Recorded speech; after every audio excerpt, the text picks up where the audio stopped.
Hi, welcome back to my channel. My name is Zelinda and I teach yoga for people with all kinds of bodies. I recently received a comment/question on my channel from someone whose name is Ashlyn, and I hope I'm pronouncing your name correctly. Ashlyn asked about yoga and pregnancy and specifically how to address the typical aches and pains that go along with pregnancy. So stay tuned, that's what we're going to talk about today.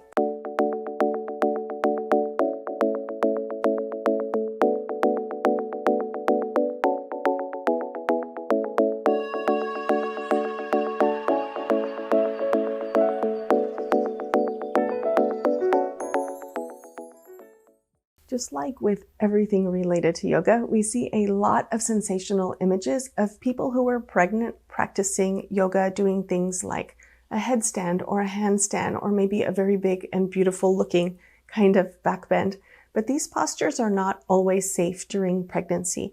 So first, let's talk about things to keep in mind when you're pregnant and you're going to practice yoga. If you're basically healthy and you're interested in practicing yoga and your doctor has cleared you for exercise, then these are some things to keep in mind. Like if you're going to do a video that you find on YouTube, you want to make sure that, number one, you're not squishing the baby. So that means you need to be careful with postures that could potentially put pressure on your abdomen, like a forward fold or like lying face down on the floor.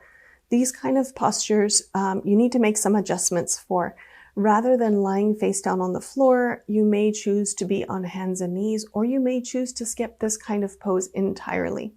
As far as forward folding, you can work on forward folding, but you do need to modify it. I always suggest taking your legs wider so that you have some space for your belly to move into when you move into your forward fold.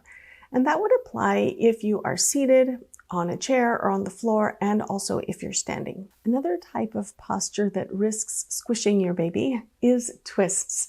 So we need to be careful when we're practicing twists. The first thing to know is that there are kind of two categories of twists. One we'll call open twists and the other is closed twists. Let me explain what this means.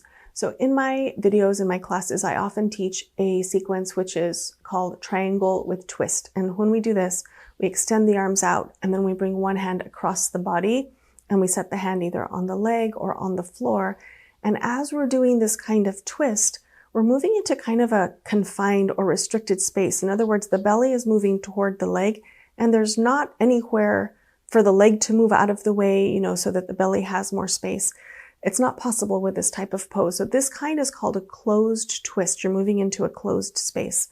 An open twist is a twist where you have plenty of space to move. So say you're just seated on a chair like I am now, and you lengthen your spine and you twist and turn to one side. Your belly has room to move. It's not constrained in any kind of way. We'll call this one an open twist. Closed twists are potentially risky for squishing the baby, so we need to make some adjustment and turn them into an open twist. So if you want to work on triangle, for example, you might completely modify it and do it in a different way. You might extend your arms out, twist in a standing position without adding the forward fold aspect, twist back to the center, twist to the other side, twist to the center, and bring your arms down. This would be a safer modification for how to do this sequence when you're pregnant. Another type of posture that is potentially risky is inversions. So any kind of posture that puts you upside down, I'm going to just err on the side of caution here and recommend that these are not appropriate during pregnancy unless you have a long-standing yoga practice and you're very accustomed to these kind of postures and it's okay with your doctor, then go ahead and do it. But if you're newer to yoga or you've never done inversions before, now is not a good time to start. You can save that for after the baby is born. Another very important thing to know about if you're pregnant and you're going to practice yoga is that during pregnancy, your body makes a special hormone called relaxin. And this hormone has a very good and appropriate name, relaxin, because what it does is it relaxes the tissues in your body. So all of the soft tissues like your ligaments and tendons and muscles and skin and everything gets a little bit more relaxed so that your body has capacity for the baby to grow and your body is prepared to deliver the baby. The thing is that this relaxin that, relaxes things can make you more mobile than usual, more flexible than usual. And so as far as your yoga practice is concerned, what you need to know is that You need to be careful to not overstretch because you can hurt yourself. So be gentle with your yoga practice. Don't go to your maximum 100% capacity. Stay in the like 75 to 80% range. You can move into your posture, stay there and breathe and get lots of benefit from it, even if you're not moving to your absolute maximum capacity. Here's my last tip for how to practice yoga during pregnancy to keep yourself and your baby safe. Please make sure to not overheat. So this can mean a few different things. Let's go through some of them. Please make sure that the practice that you're doing is not too strong. It's not going to make you overexert yourself. If you do happen to find that you're practicing and you're feeling kind of hot, like the practice is too intense, take a break. You can absolutely take a break, sit and breathe. Breathing is very beneficial for everybody, beneficial during pregnancy as well. So take breaks as needed. Also, make sure that the clothes that you're wearing are not too hot.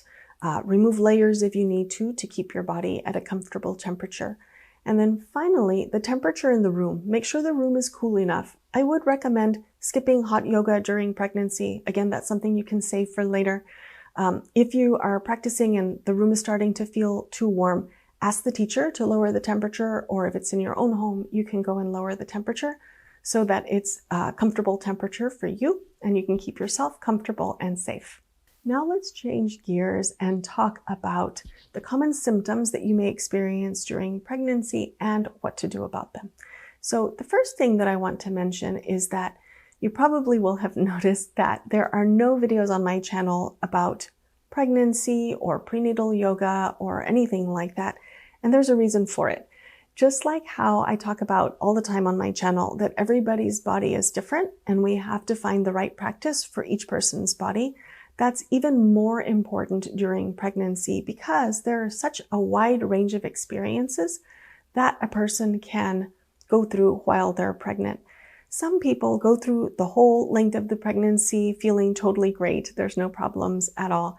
Some people experience aches and pains, like for example, low back pain, hip pain. Sometimes people experience edema, swelling in the legs and feet.